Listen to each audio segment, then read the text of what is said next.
Well, hello everybody. Hello. Welcome back. Man, this has been it's been an interesting weekend. It's been an interesting whole week, really. There's a lot that's been going on.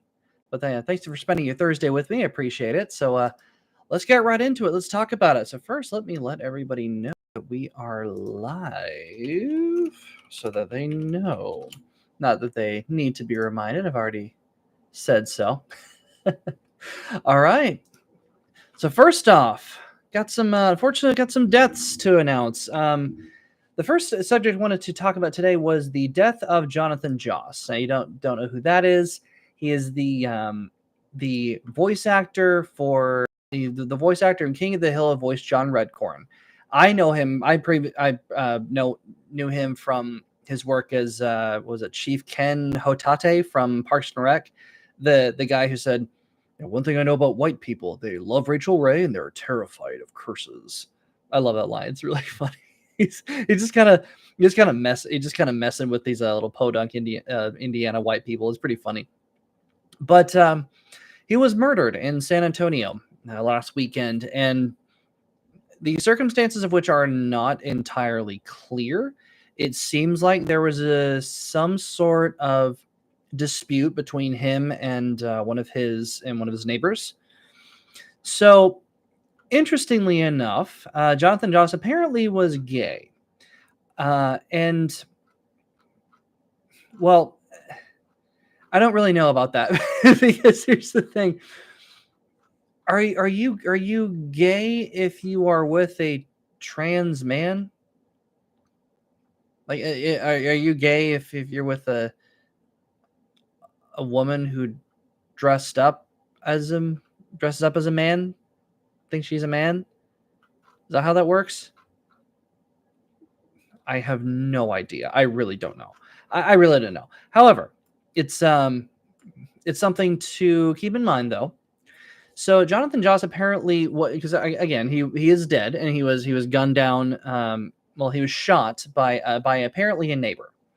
Now, exactly what led up to the shooting is not clear, but according to Jonathan Joss's husband, or this it's a woman cosplaying as a man, so I mean, can it really be? According to her testimony, she released this big old Facebook post that was weird. It was very weird. I don't exactly know what to think of it, because it reads like a meth head's it reads like a meth head fever dream. Normally when something like this happens, especially when you see it, when you witness it, you say, like, my loved one was shot right in front of me, bled out in my arms, and it's heartbreaking. I miss my loved one so much, and I hope that this person will be brought to justice. Well, and I'm trying to find it. I'm actually kicking myself. I did save it, but I can't find where I saved it, and it's kind of irritating because you just okay. Let me look back. Andy No actually has done a lot of reporting on this, so see if I can find this. So Jonathan Joss, come on, it's nowhere. Just clips, just connections to his blog. It's somewhere. I know it's somewhere. This is absurd. Why can't I find it? Dang, I can't find it. But it basically reads like a meth head's fever dream. And apparently, the way that this person describes what happened is that the neighbor put the skull of one of their dogs in their mailbox. They came out to look at it. They were yelling and screaming and wailing because one of their dogs had died, and this neighbor had taken it away and then killed the dog and then put the skull back in the mailbox. I don't know how they knew it was their own dog's skull. No clue. But apparently, as they were screaming and wailing at the loss of loss of the dog, which as you do, definitely one sympathizes. But apparently, this person, the gunman, which is a neighbor of Jonathan Joss, came out with a gun and shot Jonathan dead for the crime of just being gay. And as the husband, the wife, husband, the partner, I'm just gonna simplify this, described it. It was shot because he couldn't stand the sight of two men loving each other. So I'm like, okay, which first of all, I don't buy it. I don't buy it. Because let me show you what this person looks like. Let me wade through all this. Let me show you what this person looks like. So this person does not look like a well-adjusted human being. Certainly does not look like somebody who should be trusted on, excuse me, at face value. See if I can get a picture here. Okay, let me share my screen here. Let me demonstrate this for you. Yeah, so that's this person on the left. So this is a woman cosplaying as a man and trying to pretend. Tristan Kern de Gonzalez, trans. Oh look, don't know what the train's for. Lives in San Antonio and married to Jonathan Joss. Okay, sure, maybe, why not? I don't know. But I wish I could find the better photo. This person is full of piercings. Like, I don't know how this person has not walked past a magnetron and been zapped to death. I have no idea. But this person is definitely not somebody to be taken too seriously. This person certainly looks like there is some weird stuff going on.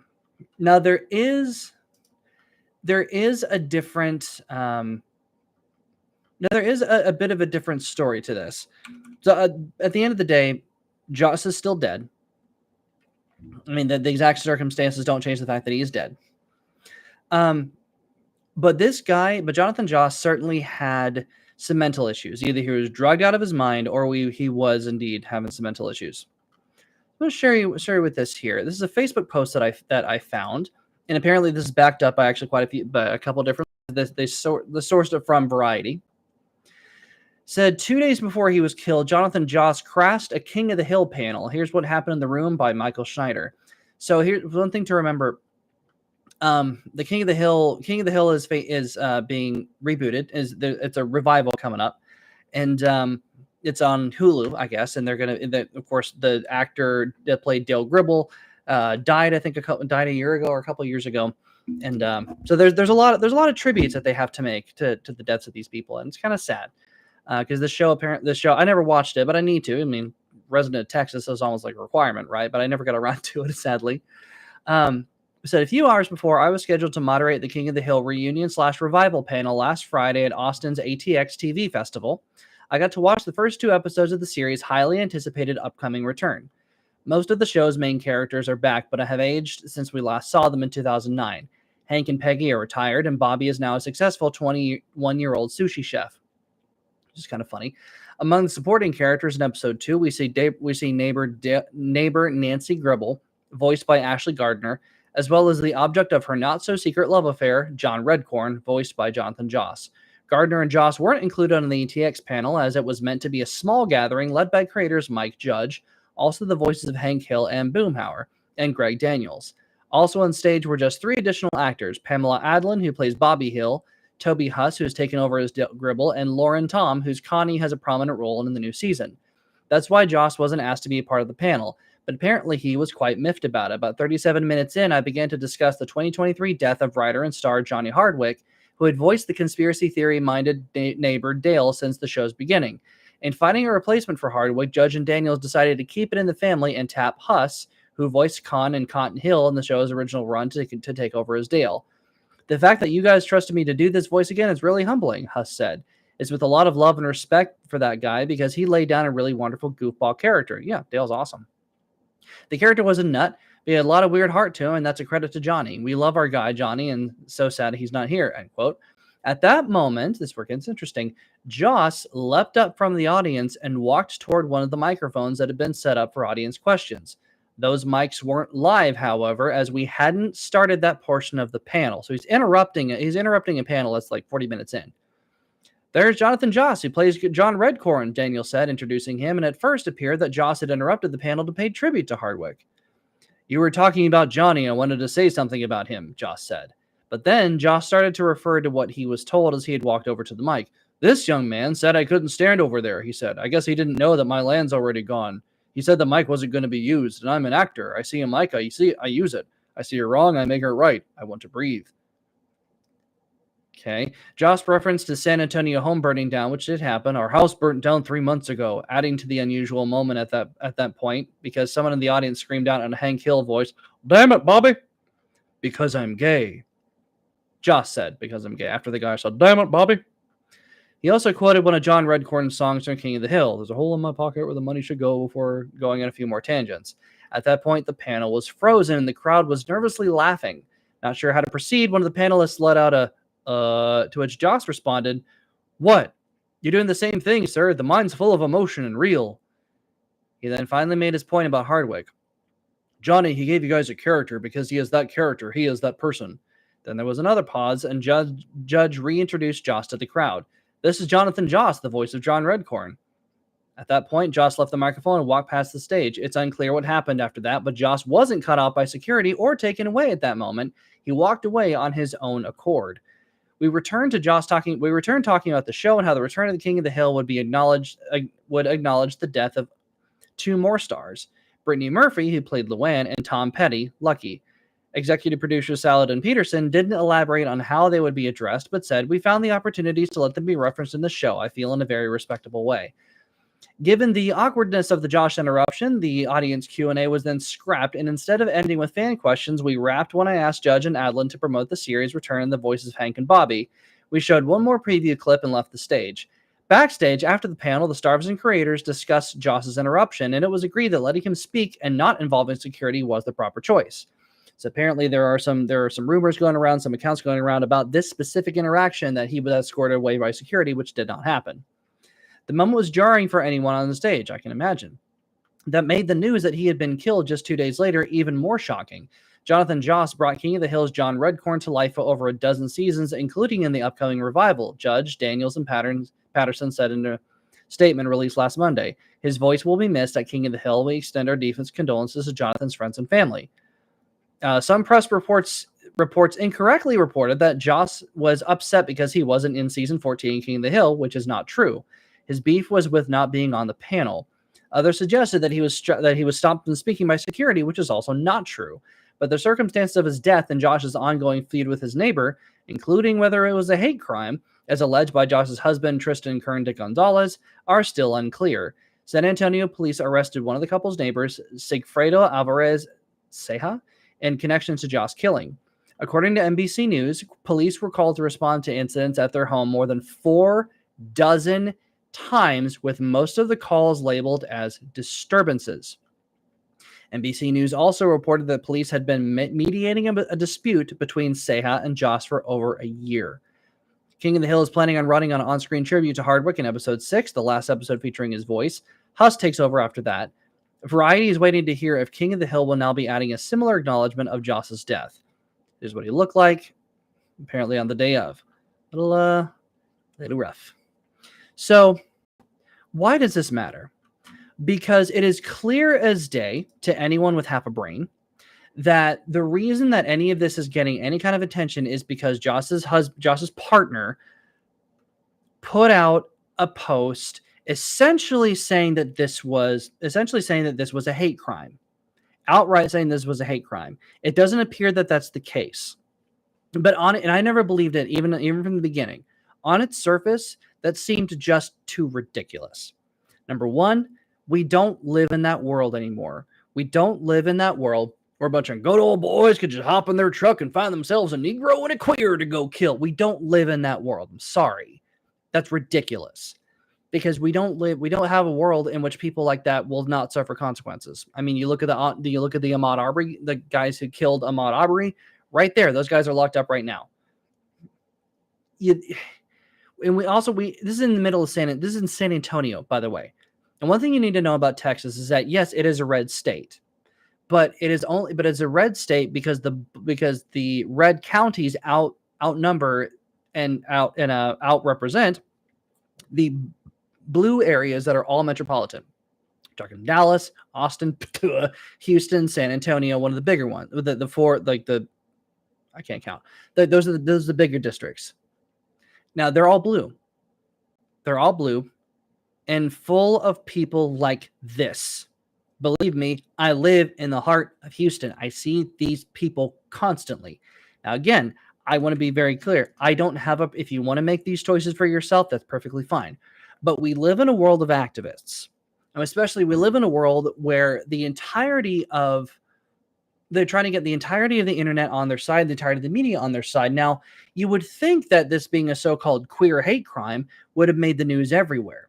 But no. And in fact, San Antonio police came out afterwards saying, we're not investigating this as a hate crime. We don't have any evidence of that. Now, of course, the internet pretty much responded with its usual astuteness of, but he's gay. And so because you get killed as a gay man or as anyone who's not a white straight male, that immediately means it's a hate crime. Well, that's not the case. And it certainly seems like that this guy had a lot of beefs with his neighbors. Maybe one, maybe all of them. And so actually there's a couple of Facebook posts that I think we should be taking note of. So here, and again, we don't really know if any of this is true. But take it with a grain of salt.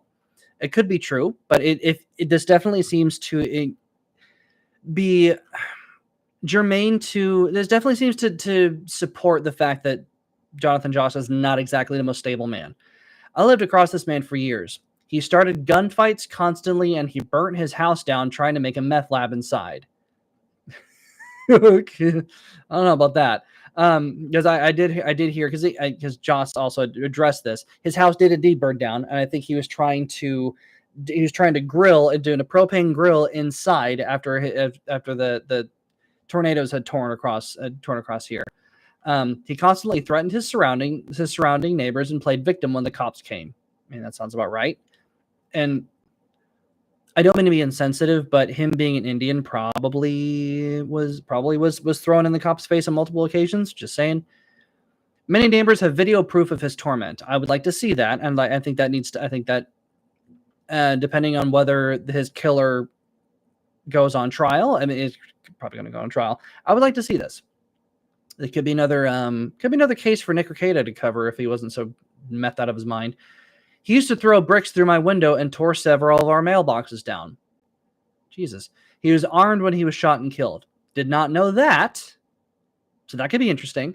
And no one on that block ever yelled homophobic slurs at him. Oh yeah, that's something else you need to remember. So Joss's partner was saying that the guy who killed him walked up to them yelling homophobic slurs and pulled out a gun and shot him in cold blood.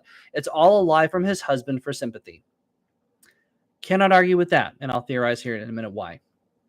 This is important. According to San Antonio Police Department, officers responded to Joss's address on Dorsey Drive over 40 times since January 2024.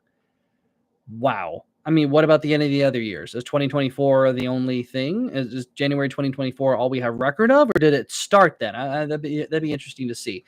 With calls connected to mental health disturbances, disturbance with neighbors, general disturbances, welfare checks, and the fire reported in January. Jesus. Police did not respond to any calls from February 2nd to June 1st. Now I'm curious, does that mean that no calls were made and that's why they didn't respond, or they just didn't respond to calls that were made? Neighbors have said he wasn't seen as much on the property after the fire. Well, obviously a house burned down.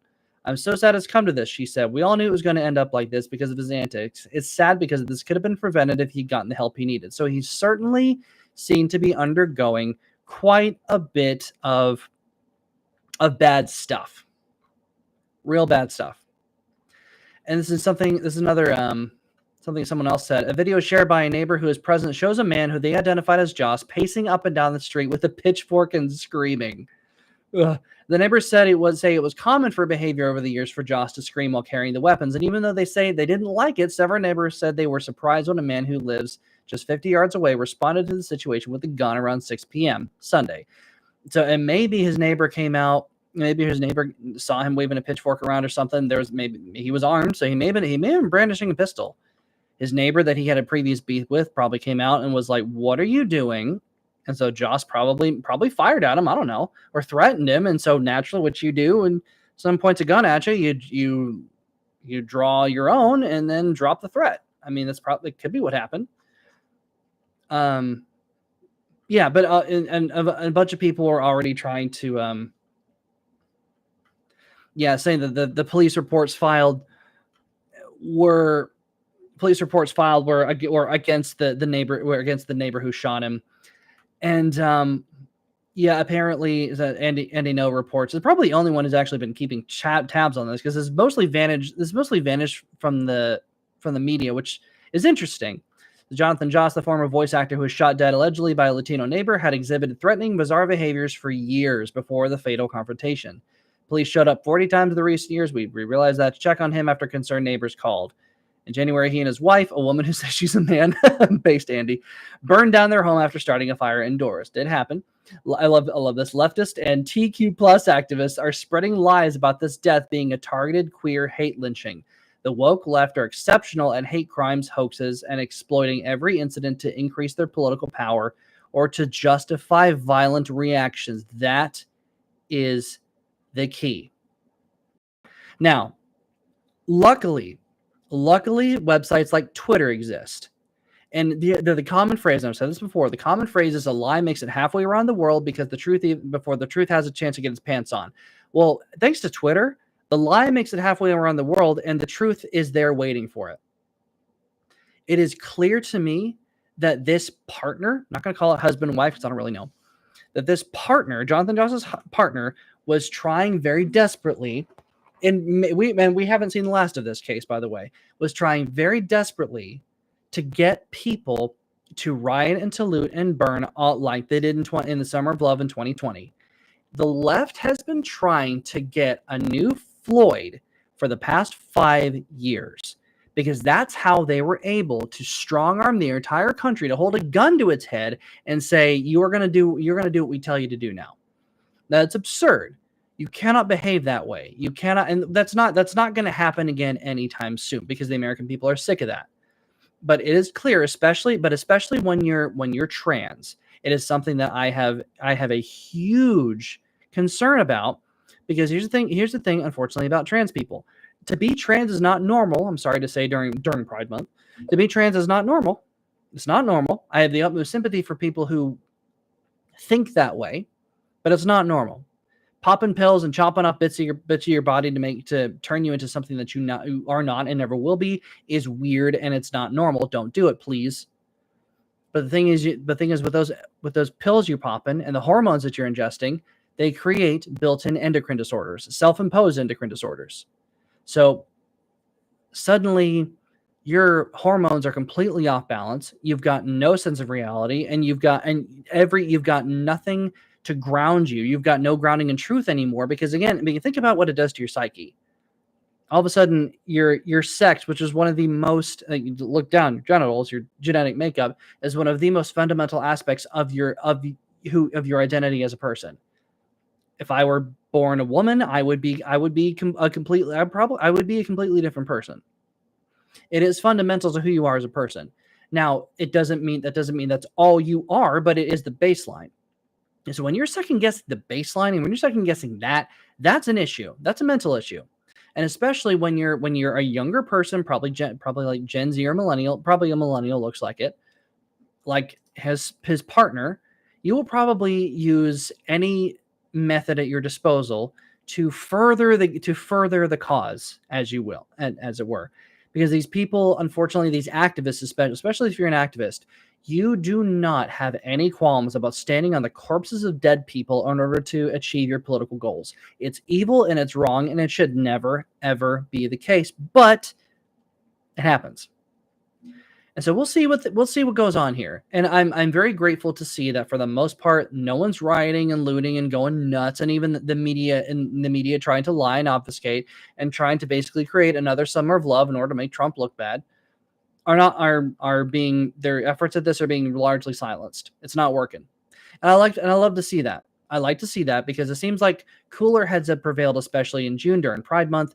Not a lot of people are rallying behind Pride Month. Being in Houston, I'm pretty sure there's an entire neighborhood near me. There's an entire neighborhood near me where that's knows is like the legendary gay neighborhood. So there's probably going to be some Pride marches whenever. And it's unfortunately it's near the park that I really like to go to, and in the past couple years they've closed off the access to it, so I can't even go to the park during a Pride parade. Unfortunately, kind of a bummer. But I mean, these kind of censorious stories that just seem too evil to be believed, that just seem so cartoonish and so outlandish and so just fraught with needless detail. Don't believe it on its surface. It just doesn't work. But speaking of hilariously cartoonish stories, let me share this with you. Yes, this is real, and yes, I am laughing my ass off at. Marvel fans erupt after new Black Panther is revealed as white. Congratulations, you fake Wiki Warrior comic fans. You did it, you idiots. So it happens. So I love this guy's response. So this is really all I need to discuss. Get ready for the other side to get hit with their favorite lines they used to try and humiliate the opposite side with. So remember, Marvel is known for race and gender swapping well-established heroes for no freaking reason. It happened in the comics. It was not well received. It happened in the films, and it's similarly not well received. It happened in the comics. That's my favorite one. I cannot wait for that, because one of the biggest issues I have with the Fantastic Four film is a female Silver Surfer. Shala Bal is not Silver Surfer. That is Norrin freaking Rad. There is no reason why Shala Bal, of all people, Norrin Rad's love interest, wife, partner, call that, should be the Silver Surfer. Now, she was Silver Surfer for a few pages in a comic that nobody read, but all of a sudden all the Wiki Warriors went online and found it and pretended the source material, then the comic. Shut up. When you think of Silver Surfer, you don't think of a chick. I'm sorry. Just like you think of Black Panther, you think of T'Challa. You think Captain America, you think of Steve Rogers. You think of Superman, you think of Clark Kent. You think of Batman, you think of Bruce Wayne. I could go on and on and on with every hero ever made.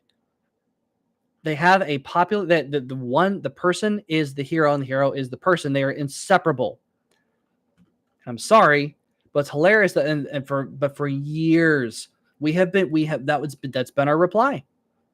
Okay, so you want a race swapped hero here and there. Okay, well, what would you do? What would you do if Black Panther was a white man? Oh no, that's different because his race is endemic to his entire character. In a way, you're right, because you can't really be an African. I mean, being an African king, it makes sense. You're an African hero. Well, now he's not. Apparently, T'Challa dipped into the mayonnaise a little bit, and his white son will supplant him and take over the role as King of Wakanda. So you're just a racist. Why does his skin color bother you? But it's canon. His race is irrelevant. You hate diversity. He's a legacy character. Would you still be mad if it was the other way around? It's just a mantle. Are you saying there's no white people in Africa? Cannot wait for this. It's going to be so great. And you know what? Good. I'm so glad that Marvel did this, because every time now we get to point to them and we get to use their excuse against them. It's in the comics. It may be in 1 or 2 or 3 issues, maybe a run that didn't sell well. I mean, they keep trying to jam Ironheart down our throats for some stupid freaking reason. It's ridiculous. But it's like, she's a comic book character. I don't care. Doesn't mean it's a good idea. I mean, there's a reason that people's ideas get left on the cutting room floor.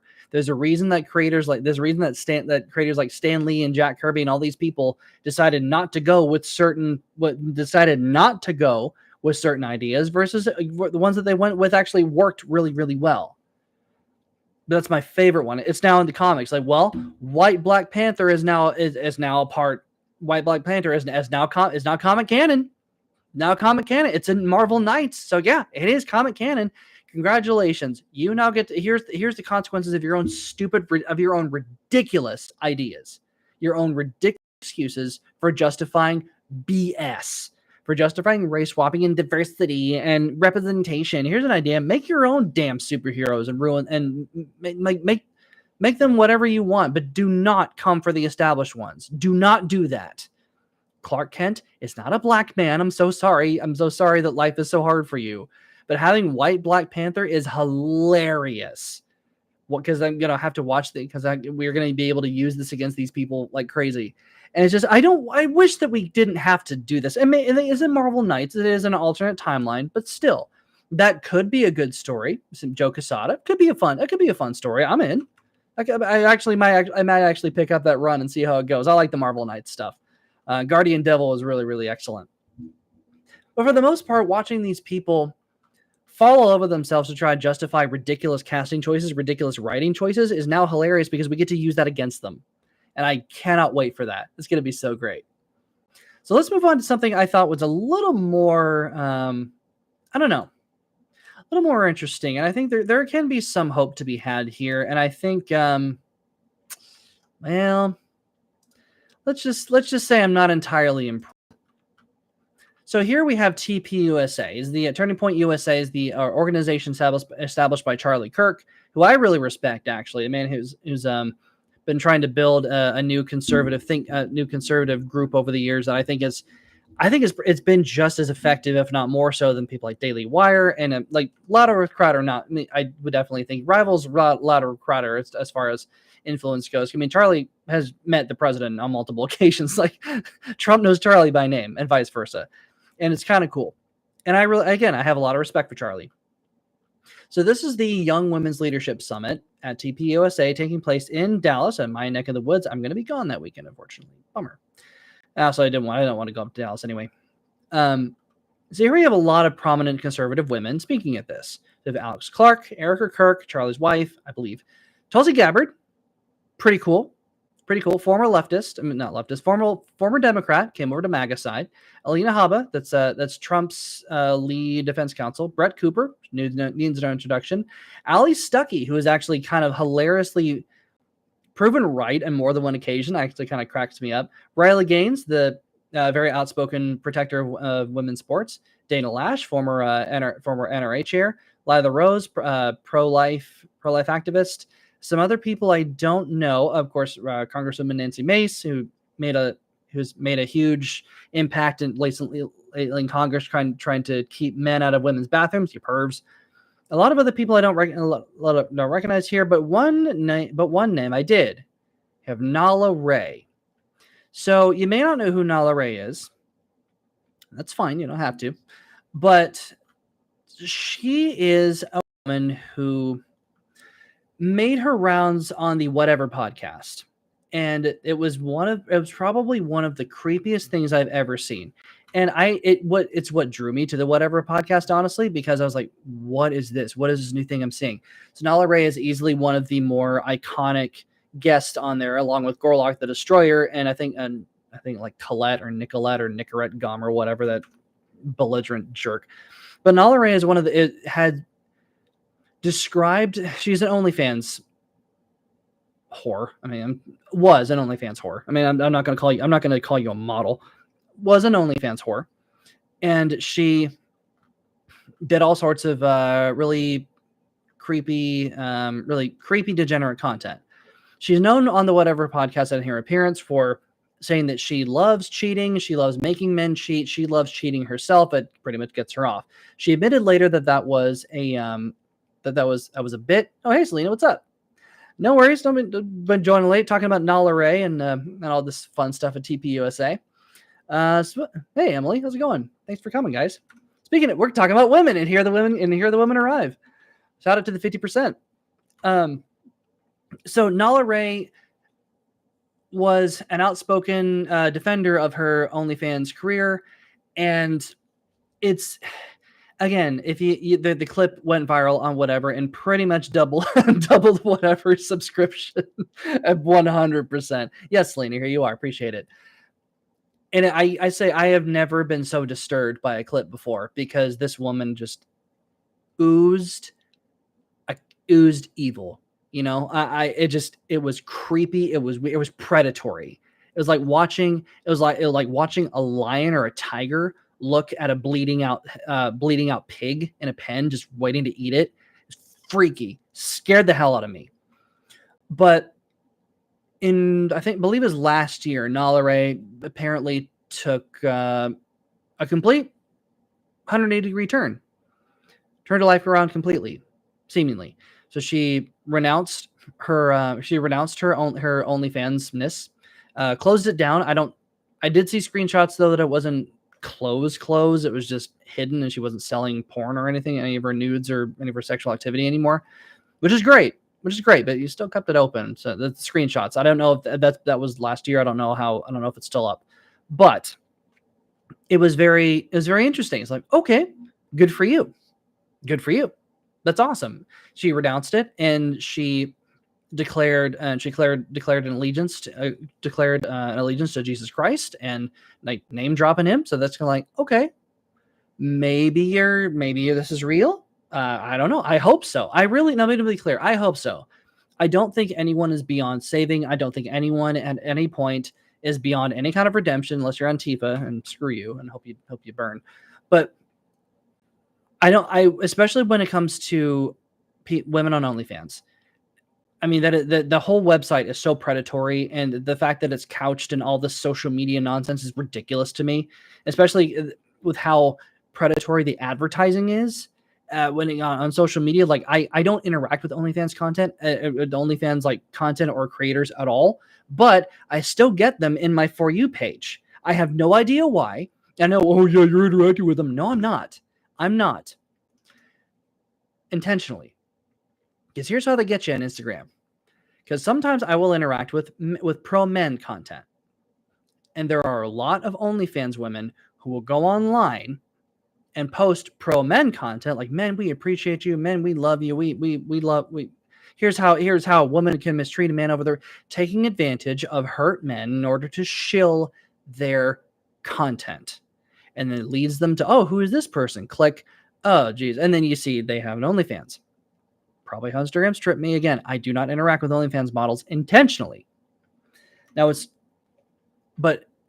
the fact is, a lot of women get into this because of things that helps them make a quick buck. And Nala was apparently a very high achieving OnlyFans content creator, and probably because of the whatever podcast, maybe before, maybe after, for her to get that up is kind of insane.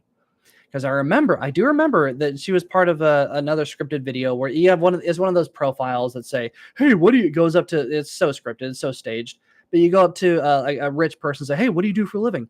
And she's in like a Bugatti or something, like a bright green Bugatti. I remember that because like that's a tacky looking car, and it was like, this is a weird color for that car. And I was like, oh, that's Nala. Okay, great. OnlyFans woman, and she didn't mention what she did for a living. Oh, you know what? I shouldn't say. I'm a fitness instructor, which is technically true, but we all know what she was doing. But she turned it around. Apparently, she turned her life around, turned her life to Jesus, and started going to church and got married recently. Pretty great. Good for her. But she also started to go on the podcast circuit, which I always find kind of weird, because she was on Andrew Clavin, she's on Michael Knowles, I believe Brett Cooper. She was Dave Rubin, I believe, but she was on a lot of conservative podcasts sharing her story, and inspiring as it was, I couldn't help but feel a little suspicious. Because say what you will about Pearl Davis of Just Pearly Things, you may not like Ho Math, you may not like Andrew Wilson, you may not like anyone of the whatever podcast, the people who try to call out women's bad behavior, you may not like them, but they do bring up a good point. There is a huge contingent of women who will sow their wild oats, who will act like hoes in their younger years, and then once their 30s hit, all of a sudden they'll turn to religion because they realize, well, now I've got some time to make up. Now I'm staring at the wall. I'm staring at my eggs are drying up. I'm looking at the odds of me having an established husband and family are now slimming down, especially with my choice of career. And so they'll go to church and they'll try to find men who will look past them, especially Christian men. We're very susceptible to redemption stories because we want to believe it. We want to believe that it's real. Absolutely, we do. And it's good. It's good that we believe it. However, too many people have gotten snatched up in this, and it's a phenomenon that is actually kind of scary. There's a lot of women who just behave, and a lot of men too, but especially now with the prevalence of OnlyFans and this kind of sex work, it's really easy for women to go back and forth between the two. It's very easy. And you're in, and even your redemption story as a woman is on easy mode, because pretty much anyone will believe you, and anyone will accept you and into the church or into the congregation, and want you to share your story of redemption, and they want it to be true. And it probably is. I can't really say. That's not up to me. That's up to God. I don't know. And we Christians, we like it when people turn away from a very sinful, destructive lifestyle, and we like it when they stop doing what they're doing. But the fact that she was so quick to go back into the limelight, to go back on the podcast circuit, to go back on whatever multiple times, is strange to me. It's rather strange to me. And apparently in some of her interviews, she's been describing a multi-level marketing scheme that she's been a part of, and kind of directing a lot of her fame into that. Now, it seems to me that could be another grift.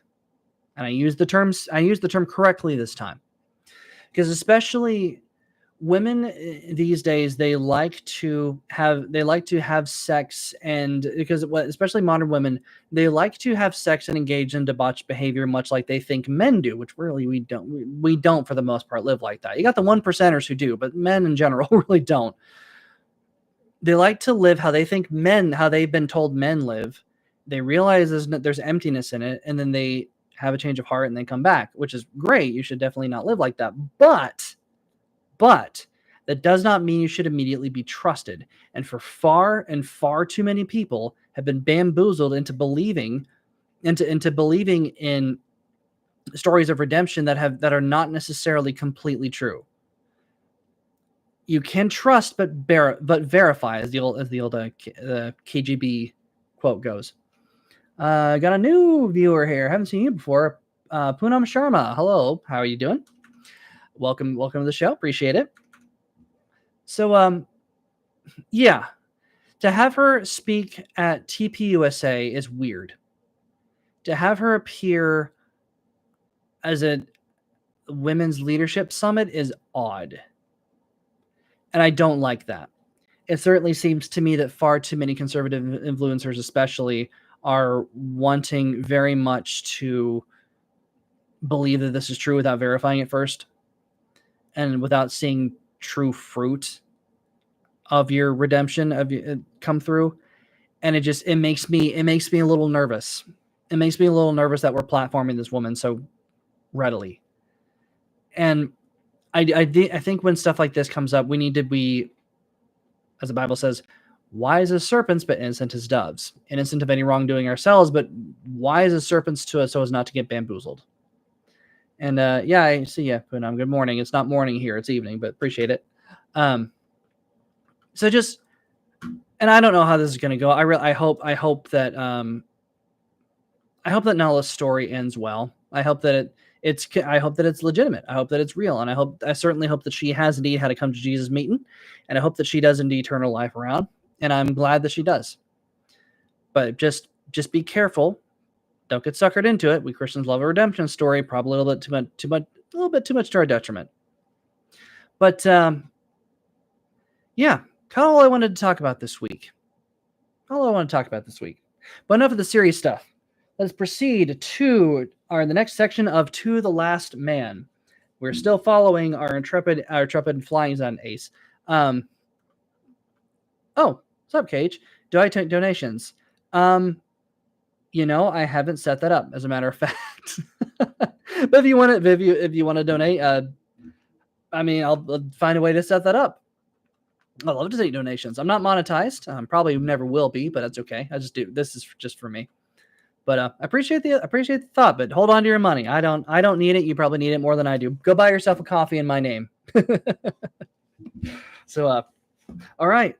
let's continue with our World War I novel, To the Last Man. It's starting to get good. It's starting to get good because they're starting to fly a lot of planes around, and this is going to be fun.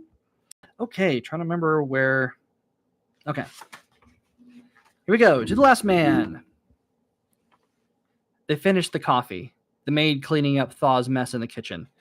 Loofberry had settled into a soft chair at the narrow parlor, surrounded by bookshelves, dusty volumes that seemed to have been untouched for years. Chapman sat across from him, his arms crossed, staring at the floor. Loofberry could not help staring at the bandage on the man's head, and Chapman noticed him, said, "It's nothing.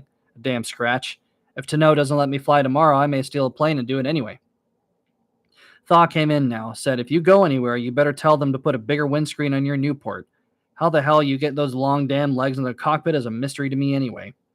Chapman laughed. Loofberry smiled as well. Could see now that Thaw had the talent for disarming anyone's anger. Chapman swung his knees from side to side, said, "Took me a while to figure it out. Damn French airplanes are made for short, stubby little Frenchmen." He looked at Loofberry. "No offense, Loof." Loofberry laughed. "I'm not French, just stubby. But I'm not the one with the landing, but the bandage on my head. Maybe you do need a bigger windscreen." "You see Kiffin's face? Sure, that's all I need. More glass in front of me to cut me to hell. Nope. Gotta maintain my good looks. Keep those mademoiselles coming back for more. They like these old long legs.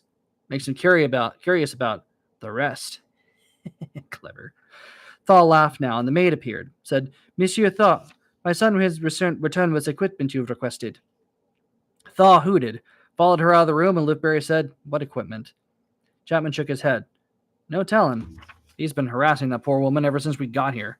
She's had her boy running all over the town trying to find God knows what." They could hear Thaw shouting now, and Chapman said, "All right, I guess we got to see." Loofberry followed him out through the rear door of the house. Thaw was in the yard, a long, thin pole in his right hand, whipping him back and forth above him. "Yee-hee! Perfect!" He reached in his pocket now, pulled out what seemed to be money, handed it to the boy, a gangly 12-year-old. The boy made a bow, stared at Thaw as he continued to whip the pole. Loofberry saw a wooden box on the ground beside Thaw, and Chapman said, "What the hell? You bought a bullwhip?" Thaw was all smiles, set the pole down, picked up the box, opened the lid. "Look, spool of lines, some wooden lures, and the whole works." Loofberry understood now, said, "Fishing pole." Thaw dumped the contents of the box on the ground, and Chapman sniffed, turned, and moved back towards the door, said, "Fishing in a war?" Thaw ignored him, and Chapman was back inside the house now. Loofberry moved closer, saw strange pieces of wood, some carved and painted, and Thaw held one up. "See? Looks damn near like a Jonestown mule bug. Caught a pile of trout with just one just like it." Loofberry studied the jumbled of assorted tackle, said, "Where would you fish around here?" "Ha! Plenty of streams a little west of here. One good size, one emptied into a swamp, small ponds all over the place. I could see the damn fish in every hole." Loofberry felt his own enthusiasm building, said, "Swamp? Muddy ground? Not too bad. Woods are pretty thick, but there's trails, probably made by farmers. You fish? You're welcome to come along." "No, I don't fish, but thank you. Yes, I would like to come along. It sounds like the perfect place to pick mushrooms." He had returned to the airfield with Thaw and Chapman, watched as Tano brought the patrol home, but Tano did not make his usual slow circle around the field, brought his Newport straight in, a hot, fast landing. He taxied quickly towards the hangar as the others landed behind him. Loofberry knew now what they all knew. There were only 3 of them. The mechanics were out quickly, the usual routine. Loofberry saw Tano rip off his goggles, toss the helmet to the ground. He pulled himself up and out of the plane, jumped to the ground, shouted, "Bosley's down!" He pounded his fist into his thighs. "I should not have allowed him. It was too soon." Chapman was close to him now, said, "What happened? Is he alive?" Tano shook his head. "Don't know yet. He was being pursued, but he was staying ahead of them. We dove into an attack. I think his gun jammed." Tano was pacing now, and Loofberry could see the man was furious with himself. Chapman was close to Tano, his voice rising as well. "Where? Verdun?" Tano tried to get control of himself, seemed to calm in the presence of the tall man. "Verdun, yes. He was headed back this way. I lost sight of him south of the fortress. And he could be on our side of the lines. I'll telephone the infantry outpost. They must know something." Tano nodded silently, stared at the ground. Chapman was gone quickly, jogged towards the rear of the hangar, towards the telephone station. Thaw moved out past Tano, waited for Rockwell and Prince to climb out of their planes.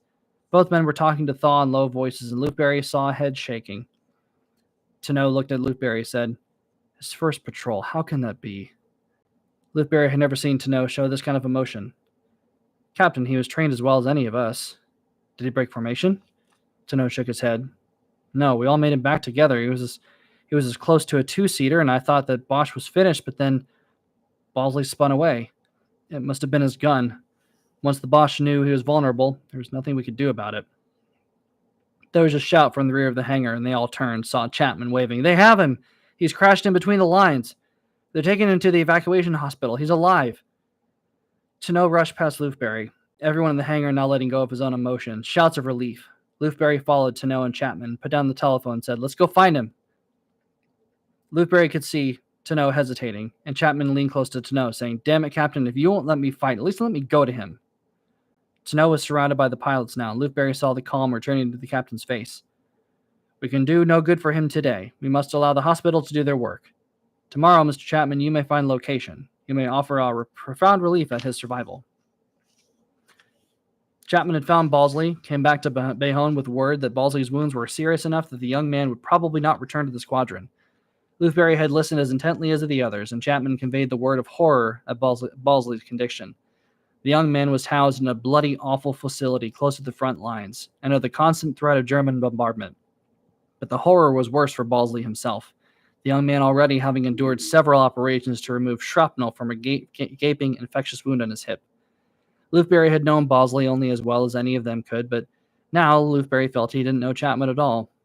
Chapman was cocky, even arrogant at times, but his arrogance came from his roots. The New York-bred child of an aristocratic family, a direct descendant of John Jay, America's first Chief Justice. Luthberry had known this kind of arrogance before, had seen it as well in some of the others in the squadron, but now Chapman had become obsessed with Bosley as though the health of the entire squadron depended on the health of his one unfortunate young pilot. How sad. Oh, got a new chat. What a weird question. If you met a trans woman who wasn't boring, you were single, would you be willing to date her? No, I do not date men. Hope that answers your question. A few more minutes on here, so I'll keep reading. June 23rd, 1916. Luthberry was suited up, waited while the mechanics rolled the Newport onto the grassy plain.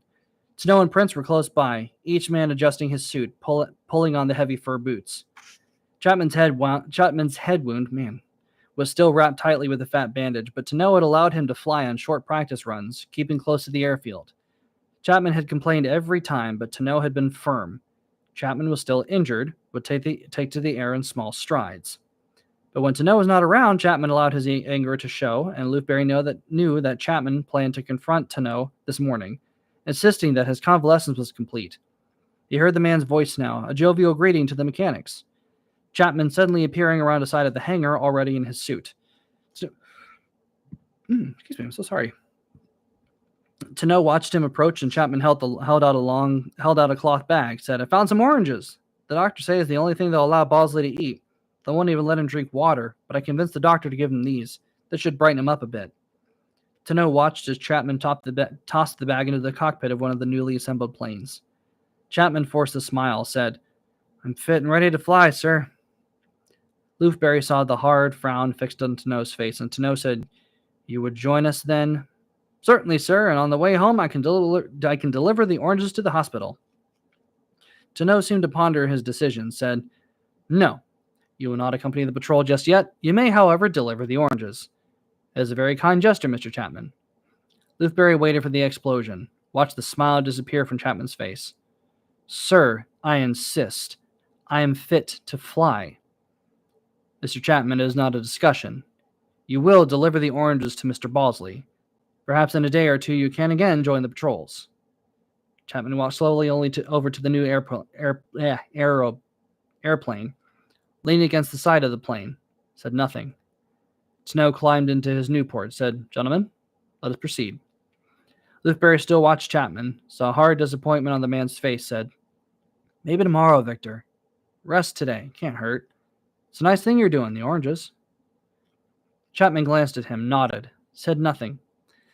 Luthberry felt a twinge of nervousness in his stomach, said, "Take it easy today, Victor." Luthberry moved to his plane, climbed up the prompt man standing at the front, ready for his signal to crank the motor. Lufberry saw Tano's Newport, already rolling out onto the grass. He wanted to talk to Chapman again, but there was no time, and there was, after all, nothing more he could say. He flipped the fuel switch, motioned at the prompt man, who gave a hard pull. The motor of the Newport coughing, roaring to life. All right, here we go. Chapman boarded the Newport a few minutes later. Spoke to no one but the prompt man, held his anger at the captain tightly inside. He flew the Newport along with the same route as the patrol he had wanted to join, but was far behind them, alone, climbing higher than the patrol would normally fly. As the sun rose higher, he could see reflections, small dots of light, manic movement, the chaos of a confrontation far out in front of him. He kept the plane above the action, was soon close enough to see Newports swirling around a squadron of German biplanes, but the Newports were outnumbered, and Chapman watched as they broke off the fight, maneuvering under the skilled band of their captain, seeking the safety of the clouds, possibly returning to their own field. But Chapman would not turn away. Tano's angry lecture long gone from his mind, he dove the Newport hard, pushed downward towards the formation of 5 German planes, believing that none of them had seen him. None were aware of the deadly surprise. As he moved in behind the formation, he caught more reflections. He could see now that there were more German planes, 2-seaters, the squadron larger than he thought. The observers had spotted him. The entire enemy formation was now spreading out, planes looping and swirling to intercept him. In seconds, he was surrounded, fought with his plane and his machine gun. The sky around him, a cascading swirl of black crosses on fabric wings, machine gun bullets ripping through the air. The fight was brief. One bullet now finding him. A sharp jolt to his head. The tall man falling forward against the windscreen. The Newport tumbling in a violent spin to the earth below. In minutes, the German soldiers reached the crumpled wreckage, some grabbing for souvenirs, one man snatching the mangled Lewis gun from the plane's shattered wing. They pulled the body free now, stood aside as an officer moved close, the man reaching into the dead man's pockets, retrieving letters addressed to someone named Balsley. The officer would give the letters to the Red Cross, would assume that they belonged to the pilot. The officer would not give the man's name another thought, had no reason to think the letters were for another man who lay desperately wounded a few miles away. The only mystery lay scattered on the ground around the wreckage, the soldiers now picking them up, sniffing them, tossing them to each other, an impromptu game. The officer allowed them their sport, carried the letters back to his shelter. Wonder why anyone would fly with a bag of oranges. How sad. How incredibly sad. I don't want to leave it there. But I have to. Because I am on my way to a stream tonight with Bat Sauce and Von Coleman and a bunch of other people. We're going to be discussing Von Coleman's second entry into his Phenomenova series, and also talking about, what's up, Bat Sauce? Just talking about you. Just talking about going over to your stream and talking about ISOM number 3 and Phenomenova number 2. So hopefully, I did get my insurance updated, so we'll have hopefully nothing will happen to my car after I've read Phenomenova 2, but I won't take that anywhere near my 4 wheels. But yeah, so we're about 3 minutes out. So you know what? Let's see how much further. Can I read another section? I think I can read another section. Yeah, one more section. So we're still on Lufberry. We're now in chapter 5 of Lufberry. We can't end on that. It's too sad. The death of Chapman weighed heavily on all of them, and Lufberry could see the changes in every man. Some openly mourned, Delage and Kiffin Rockwell most of all. Others, like Bill Thaw, had tried to diffuse the pain, putting a smile on his face on their sadness. But even Thaw was not amused, had escaped the sadness of the residents by disappearing with his fishing pole into the nearby forests. Lufberry had finally asked Thaw if he could come along. The request had been met with Thaw's familiar smile, and now Lufberry followed him as Thaw tramped off through the dark swamps. With the stifling heat of the summer, the streams were clear and shallow, the muddy swamps not so difficult to cross. The air was thick with flying and buzzing pests, and he had slapped at the bugs, drawing Thaw's immediate attention. The fisherman would study them, comparing the squashed insects in Lufberry's clothing to whatever small fuzzy lure he had in his tackle. Lufberry tried to understand Thaw's enthusiasm. The man happily engaged for long minutes, tying a simple knot in his fishing line. While Thaw eased along the streams, Lufberry scouted the soft ground for the precious mushrooms, was delighted to find a variety he had not expected. By the time the sun had begun to set, both men were successful. As they made their way over to the increasingly familiar trails, Luthberry marveled at Thaw's ability to recall every single detail of their victory or the fish he carried home. Luthberry's victory was his own, Thaw having no understanding of why any man would spend time in the outdoors just to dig up fungus. I love this book. The maid watched from the doorway as both men found new ways to create utter chaos in her kitchen, but the results were promising. The smells rolling through the house, inspiring the others to demand faster service, their rowdy impatience fueled by generous amounts of wine. Luthberry was impressed as he watched Thaw prepare the fish, a sizzling pan awash in a generous amounts of butter and garlic. Luthberry completed his work with the mushrooms as well, more garlic and more butter. The maid silently fuming that the two amateur chefs had wiped her larder clean. They were finally ready to make their presentation. She had followed, surprised in spite of herself that even these two Americans had left her kitchen in complete shambles. The dinner they had prepared was actually edible. The men had gathered, and Luthberry held the platter of mushrooms in one hand, removed empty bottles of wine from the table with the other. He set his platter down now, waited while Thaw did the same. The groans and murmurs grew, and Thaw beamed at him from the far end of the long table. See, I told you they'd approve. The French aren't the only ones who can cook. More wine was poured, and Luthberry sat, waiting for the inevitable congratulations. Saw forks ripping into Thaw's heaping mound of fish. Beside him, Rockwell leaned close to the dark, steaming mass of mushrooms, said, what do we got here? Luthberry puffed up, said, France's finest bounty. Enjoy. No, I'll just have the fish. Luthberry tried to ignore Rockwell's lack of southern graciousness, moved the platter towards Prince, who seemed to recoil. Thanks, Luth, but I try not to take any unnecessary risks. You sure those are the eaten kind? Rockwell seemed pleased to have some support for his doubts, said, I knew a fellow once ate a mushroom and dropped dead, face down in his soup. Luthberry saw the faces of the others now, the frowning insults to his skill, and not expected to be questioned. I assure you, I am quite capable of identifying. Delage reached out, grabbed the platter, said, I have confidence, Mr. Luthberry. Gentlemen, what you decline, I shall enjoy. The portions were divided, the Americans diving into the fish, the Frenchman spooning out great heaps of Luthberry's mushrooms, while behind him, the maid mumbled low curses in the kitchen. All right. Hey, look at that. Only 2 minutes passed. Perfectly fine. But we will continue, of course, next week, hopefully with a set of some better news and to talk about during the week. But we'll continue with the Adventures of Raoul Luthberry, Jeff Shiraz to the Last Man. So go ahead and join me on Von Coleman and Bat Sauce's channels. We discuss ISOM 3 and Phenomenova number 2. So appreciate everybody tuning in. Have a good day. If you want to rewatch the stream and join in the conversation, feel free. Like, share, and subscribe and all this. And follow me on Twitter. The link is in the description. And you'll be able to be notified of any of all the future streams I'm on from here on out. Anyway, see y'all. Have a good night.